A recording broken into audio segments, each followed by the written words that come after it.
Hello दोस्तों, मैं स्वागत करता हूं आप सब लोगों का डार्क टॉक के एकदम फ्रेश एंड क्रीपी एपिसोड में। दोस्तों, आज जो स्टोरी मैं आपके साथ शेयर करने जा रहा हूं वो हमारे ही एक सब्सक्राइबर की है जिनका नाम है रोहित और वो देहरादून में रहते हैं। और जब आप इस हॉरर इंसिडेंट को सुनेंगे तो आपके रोंगटे खड़े हो जाएंगे। तो दोस्तों, स्टोरी को शुरू करते हैं, लेकिन उससे पहले मैं आपके साथ एक छोटा सा पीस ऑफ इन्फॉर्मेशन शेयर करना चाहता हूं कि अगर आपका भी इसी तरह का कोई भी हॉरर या क्रीपी इंसिडेंट हुआ है तो आपके लिए स्पेशली हमने डिस्क्रिप्शन बॉक्स में अपना ईमेल एड्रेस दिया हुआ है जहां पर आप अपना ट्रू हॉरर इंसिडेंट हमारे साथ शेयर कर सकते हैं और हम फ्यूचर में इसी तरह से एक एपिसोड बनाकर सभी के साथ वो शेयर करेंगे। So now without wasting any time video को स्टार्ट करते हैं। दोस्तों, इस कहानी की शुरुआत होती है जब रोहित देहरादून से अपनी 12th कंप्लीट करके दिल्ली के एक बहुत बड़े कॉलेज में एडमिशन लेकर दिल्ली आता है। और क्योंकि दिल्ली में रोहित का कोई भी रिलेटिव नहीं था तो उसने डिसाइड करा कि वो कॉलेज के ही हॉस्टल में रहेगा। और क्योंकि हॉस्टल के ऑलमोस्ट सभी कमरे फुल थे तो रोहित को हॉस्टल के टॉप फ्लोर पर रूम नंबर 45 अलॉट होता है। अब दोस्तों, रोहित का यहाँ पर कहना है कि जब उसने फर्स्ट टाइम उस रूम के अंदर पैर रखा तो उसको इतनी ज्यादा नेगेटिव फील आई कि उसके रोंगटे खड़े हो गए। उसको काफी ज्यादा डिप्रेस माहौल फील हो रहा था वहां पर।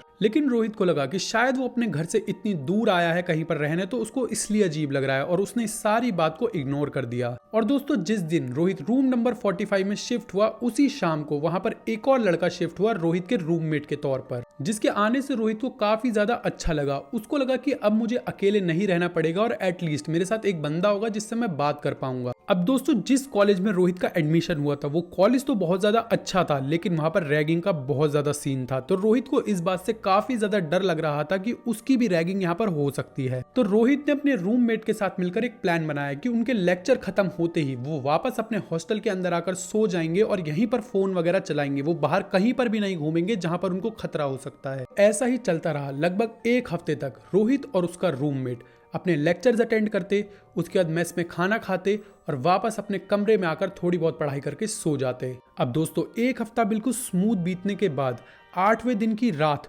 3:30 बजे रोहित और उसके रूममेट को अपने कमरे के बाहर से किसी के चलने की आवाजें आती हैं। अपने रूम के जस्ट बाहर फुटस्टेप्स को सुनने के बाद रोहित और रोहित के रूममेट ने ये फिगर आउट करा कि शायद ये सीनियर बच्चे हैं जो हमारी रैगिंग करने आए हैं। क्योंकि दिन में अब टीचर्स ये कोशिश कर रहे हैं कि नए बच्चों की रैगिंग ना हो, तो ये रात को रैगिंग करने आए हैं। तो रोहित ने अपने रूममेट से कहा, बिल्कुल भी शोर मत करियो, उनको ये नहीं पता चलना चाहिए कि हम लोग जागे हुए हैं, क्योंकि अगर उनको पता चल गया तो वो अंदर आ जाएंगे और हमको मारेंगे। अब दोस्तों, रोहित और उसका रूममेट कमरे के गेट पर कान लगाकर उन फुटस्टेप्स को सुनने की कोशिश करने लगते हैं कि तभी उनको ऐसा फील होता है कि जो फुटस्टेप्स हैं ना तो राइट जा रहे हैं ना तो लेफ्ट जा रहे हैं। उनके कमरे के आगे ही वो आवाजें आ रही थी, टक टक टक टक टक, लेकिन वो आगे पीछे कहीं पर भी नहीं जा रहे थे, जो कि उनको बड़ा अजीब लगता है। लेकिन थोड़ी देर ऐसा होने के बाद रोहित और उसका रूममेट अपने बेड पर जाकर लेट जाते हैं और सोने की कोशिश करने लगते हैं। अब दोस्तों, यही सेम सीन रोहित और उसके रूममेट के साथ अगले दिन फिर होता है, जिसके बाद रोहित और रोहित का रूममेट काफी ज्यादा घबरा जाते हैं। उनको लगता है कि सीनियर्स दोबारा से आ गए उनकी रैगिंग करने, लेकिन ऐसा कुछ भी नहीं होता और वो रात नॉर्मली पिछली रात की तरह गुजर जाती है।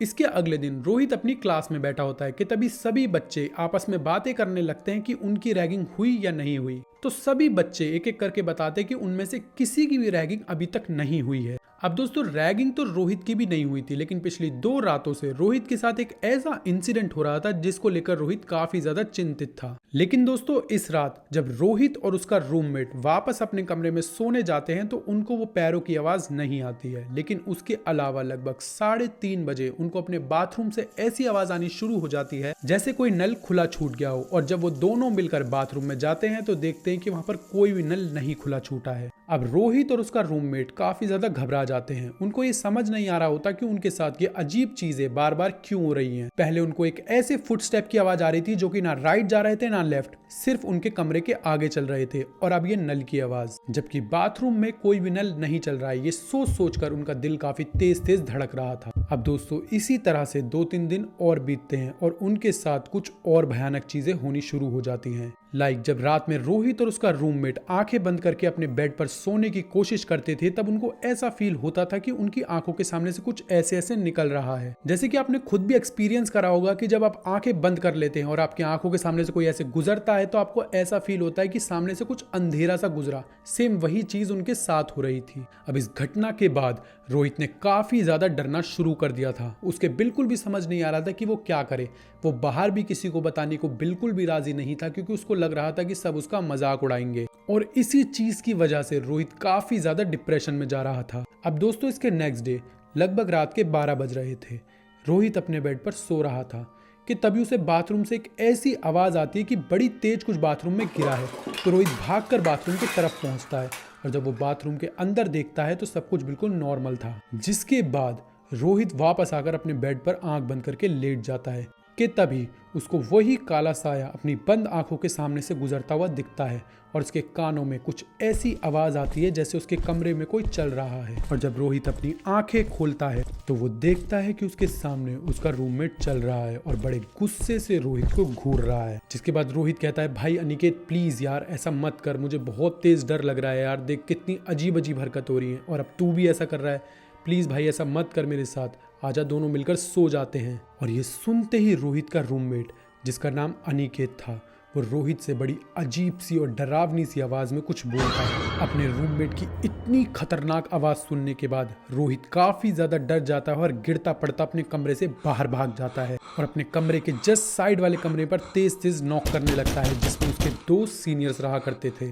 जब सीनियर्स दरवाजा खोलते हैं तो वो देखते हैं पसीने में तरबतर रोहित काफ़ी ज़्यादा घबराया हुआ है और उनसे बोल रहा है कि उसके कमरे में काफ़ी अजीब अजीब चीज़ें होती हैं, लेकिन अभी फ़िलहाल उसके रूममेट को कुछ हो गया है, उसकी आवाज़ पूरी तरीके से बदल चुकी है और वो बड़ी अजीब हरकतें कर रहा है। ये सुनने के बाद इमीडिएटली वो दोनों लड़के रोहित के कमरे में जाते हैं तो वो देखते हैं कि रोहित का रूममेट जिसका नाम अनिकेत था वो कमरे में कुछ इस तरीके से चक्कर काट रहा है और बड़ी अजीब अजीब आवाजों में कुछ चिल्ला रहा है। जिसके बाद वो दोनों लड़के मिलकर अनिकेत को दोनों हाथों से पकड़ लेते हैं लेकिन वो बिल्कुल भी काबू में नहीं आ रहा था। अब अनिकेत की हालत इतनी ज्यादा बिगड़ जाती है कि वो उन तीनों पर हमला कर देता है तो वो तीनों मिलकर उसको पकड़ के जमीन पर लेटा देते हैं। जिसके बाद अनिकेत तेज तेज चीखें मारना शुरू कर देता है और वहां पर सभी बच्चे इकट्ठे हो जाते हैं। लेकिन अनिकेत को कंट्रोल करना काफी ज्यादा मुश्किल हो रहा था, कभी वो किसी को मारने के लिए भाग रहा था तो कभी वो तेज तेज चिल्ला रहा था और ये सुनने के बाद वहां पर वार्डन आ जाता है। अब इसके बाद किसी तरीके से इतने सारे लोग मिलकर अनिकेत को उस रात कंट्रोल कर लेते हैं और अगले दिन होते ही वार्डन उसके माँ बाप को कॉल मिला देता है और उसके बाद अनिकेत के मॉम डैड अनिकेत को किसी डॉक्टर के पास ले जाते हैं इस सोच में कि उसकी तबीयत खराब हो गई है। अब दोस्तों इस खतरनाक इंसिडेंट के बाद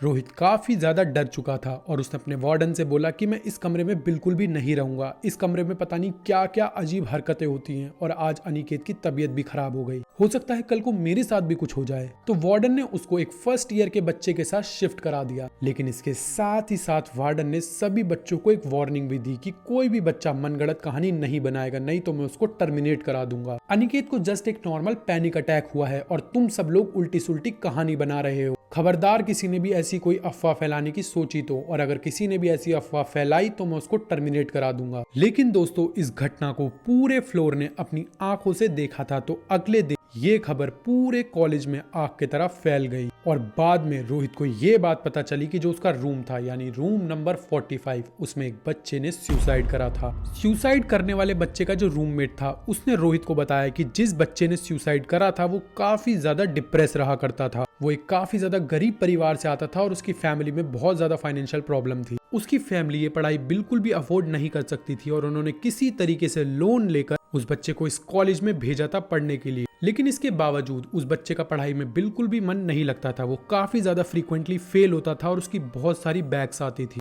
और इसी चीज को सोच सोचकर उसके दिमाग में इतना ज्यादा प्रेशर बिल्डअप हो गया था कि उसने ये भारी कदम उठाया। लेकिन उस लड़के की सुसाइड के बाद उसकी स्पिरिट उसी रूम में घूमती रहती थी और यहाँ तक कि उसकी स्पिरिट ने उसके रूममेट को भी काफी दिनों तक हॉन्ट करा, जिसके बाद उसने वो रूम छोड़ दिया। लेकिन उसके बाद जितने भी बच्चे उस कमरे में आए उन सभी के साथ सेम एक्टिविटी हुई, लेकिन इस बात को हॉस्टल वालों ने बिल्कुल भी लीक नहीं करा और इस कमरे को किसी भी बच्चे को देने से बंद कर दिया। कुछ टाइम बाद उन्होंने इस कमरे में पूजा वगैरह भी कराई, लेकिन इस बात को कहीं पर भी लीक नहीं होने दिया। और अब जब उन्होंने डिसाइड करा कि ये कमरा वो दोबारा से बच्चों को देना स्टार्ट करेंगे तो उस कमरे में सबसे पहला बच्चा रोहित आया। और दोस्तों जैसे ही ये बात रोहित को पता चली, रोहित ने वो हॉस्टल ही छोड़ दिया और बाहर जाकर एक पीजी में रहने लगा। अब दोस्तों कुछ दिन बाद रोहित की अनिकेत के मॉम डैड से बात हुई तो उन्होंने रोहित को बताया कि उस इंसिडेंट के बाद अनिकेत काफी दिनों तक बीमार रहा और किसी भी तरीके की दवाई या डॉक्टर ने कोई भी असर नहीं दिखाया और उसके बाद वो अनिकेत को एक काफी बड़े तांत्रिक बाबा के पास लेकर गए, जिन्होंने बताया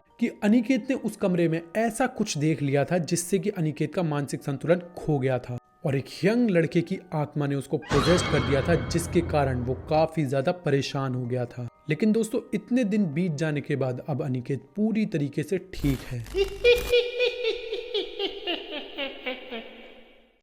सो गाइज यही थी आज की वीडियो। अगर आपको आज की वीडियो पसंद आई तो वीडियो को लाइक जरूर करना और ऐसे और हॉरर एंड क्रीपी कंटेंट के लिए हमारे चैनल को सब्सक्राइब जरूर करना। मिलते हैं किसी और वीडियो में, तब तक के लिए bye bye and take care.